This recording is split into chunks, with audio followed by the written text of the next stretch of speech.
Assalamualaikum warahmatullahi wabarakatuh. Perkenalkan, nama saya Amelia dari kelas 1D Fakultas Hukum Universitas Bangka Belitung. Izinkan saya mempresentasikan suatu materi yang mengenai manusia, etika, dan kebudayaan beserta contoh di kehidupan kampus. Nah, yang pertama kita akan bahas tentang manusia. Saya rasa semua pasti tahu apa itu manusia, siapa itu manusia, bagaimana bentuknya, dan siapa yang menciptakan manusia. Karena pada dasarnya kita ini kan adalah manusia. Nah, ada beberapa definisi dari berbagai tokoh yang saya simpulkan bahwa manusia itu adalah makhluk yang diciptakan oleh Tuhan yang paling mulia, memiliki 3 dimensi seperti badan, akal, dan roh, yang bisa berpikir dan di mana pertumbuhannya dipengaruhi oleh faktor keturunan dan lingkungan. Perbuatan-perbuatan yang dilakukan oleh manusia bisa disebut dengan perilaku manusia. Nah, terdapat 3 pandangan mengenai perilaku manusia. Yang pertama, ada pandangan psikoanalitik. Pandangan ini berpendapat bahwa perilaku manusia pada dasarnya digerakkan dan dikontrol oleh kekuasaan psikologis yang dimiliki. Sigmund Freud mengemukakan struktur pribadi manusia terdiri dari 3 komponen nih. Yang pertama ada ID yang berisi berbagai dorongan, kemauan, dan berbagai keinginan instinktif yang selalu memerlukan pemenuhan dan pemuasan. Contoh di kehidupan kampus, misalnya seorang mahasiswa sudah semaksimal mungkin nih mengerjakan sebuah tugas dengan sungguh-sungguh, bahkan pola makan dan tidurnya jadi tidak teratur. Namun setelah dikumpulkan, dosennya malah tidak mau menerima dan malah mencaci hasil tugasnya. Mahasiswa itu pun melampiaskan emosinya dengan menangis atau bahkan melempar barang-barang yang ada di kamarnya lantaran kesal gitu ya kan. Nah, yang kedua ada ego. Nampak perannya pada fungsi pikir yang bertindak sebagai jembatan dan untuk dapat merealisasikan berbagai dorongan tersebut dengan mempertimbangkan dengan berbagai kondisi lingkungan. Contohnya di kehidupan kampus. Seorang mahasiswa berambisius untuk mendapatkan IPK 3,0 pada semester ini. Maka dari itu, mahasiswa itu bertindak dan memikir bagaimana caranya agar bisa dapat IPK 3,00. Nah, pemikiran itulah yang menunjukkan sikap ego, karena ia bergerak berdasarkan prinsip realitas dan menyesuaikan diri dengan realita yang ada. Nah, yang ketiga ada superego, yaitu fungsi kata hati yang bertugas sebagai kontrol boleh tidaknya suatu dorongan itu direalisasikan, sehingga superego tumbuh dan berkembang karena interaksi individu dengan norma, lingkungan, dan tatanan sosial yang ada. Contohnya dalam kehidupan kampus. Dosen itu memberikan tugas yang membutuhkan jangka waktu yang panjang nih. Namun dosen itu hanya memberikan jangka waktu hanya 2 jam saja dan membuat mahasiswa sedikit kesal.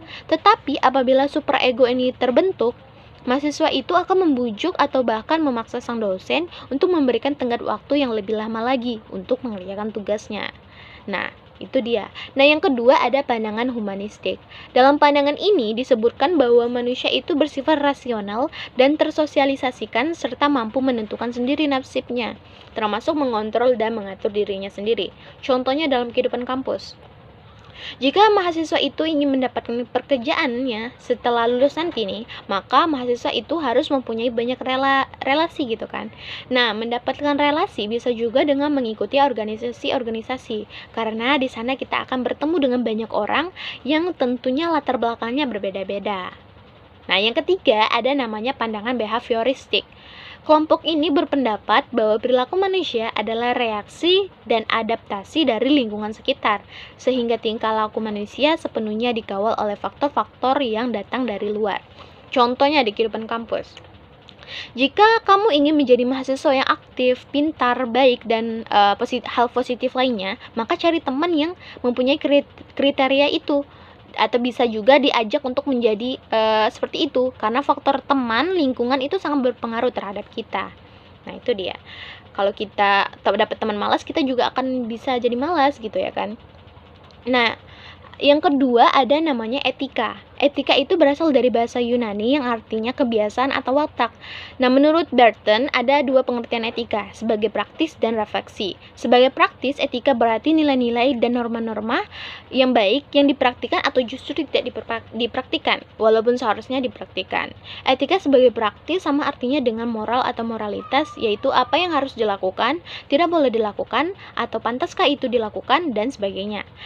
Etika sebagai refleksi adalah pemikiran moral. Contoh etika ya dalam kehidupan kampus banyak ini, seperti menaati peraturan yang dibuat oleh universitas, menghormati semua warga universitas, terutama dosen nih, mengerjakan tugas yang diberikan dengan sungguh-sungguh, tidak berperilaku kurang sopan terhadap dosen, walaupun misalnya kamu nggak salah. Itu ya contohnya, dan masih banyak lagi. Nah, yang ketiga ini kebudayaan. Kebudayaan adalah keseluruhan cara hidup serta segala hasil kegiatan dan penciptaan yang berupa kebendaan atau kerohanian sesuatu masyarakat. Kebudayaan ataupun yang disebut dengan peradaban mengandung pengertian yang luas, meliputi pemahaman perasaan suatu bangsa yang kompleks, meliputi pengetahuan, kepercayaan, seni, moral, hukum, dan adat istiadat dan pembawaan lainnya yang diperoleh dari anggota masyarakat gitu. Nah, ada 7 unsur kebudayaan secara universal. Misalnya ada sistem pengetahuan, contohnya tuh wajib menyelesaikan perkuliahan sampai menjadi sarjana, atau ada lagi misalnya kita mengikuti webinar agar bisa mendapatkan ilmu tambahan gitu yang bisa kita dapat di luar dunia perkuliahan gitu misalnya. Nah, yang kedua ada sistem ekonomi. Nah, contohnya mahasiswa itu mengambil kerjaan sampingan atau freelance untuk membiayakan hidupnya selama kuliah agar bisa mengurangi beban orang tua. Sistem ekonomi ini berhubungan dengan ekonomi ya.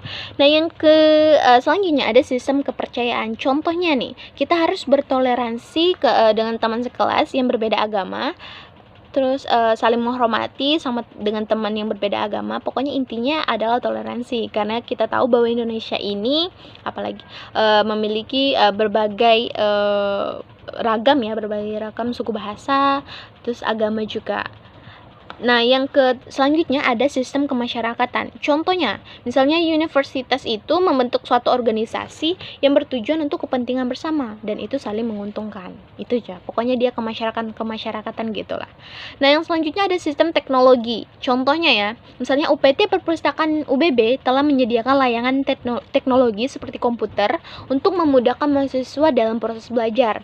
Atau jika misalnya layanan memudahkan mahasiswa itu untuk mengakses informasi. Nah, contoh selanjutnya ada sistem bahasa nih. Contohnya dalam suatu kelas perkuliahan terdapat mahasiswa atau dosen dari berbagai daerah yang mempunyai bahasa masing-masing nih setiap daerahnya. Namun saat pembelajaran harus menggunakan bahasa Indonesia agar semua orang dapat berkomunikasi dengan baik. Nah, yang terakhir ada sistem kesenian. Contohnya, untuk menghilangkan stres dari dunia perkuliahan, mahasiswa bisa mengikuti UKM seni seperti menyanyi, menari, memainkan alat musik, fotografi, melukis, dan lain sebagainya. Sekian yang dapat saya sampaikan, semoga bermanfaat dan lebih kurangnya saya mohon maaf. Wabillahi taufiq wal hidayah. Wassalamualaikum warahmatullahi wabarakatuh.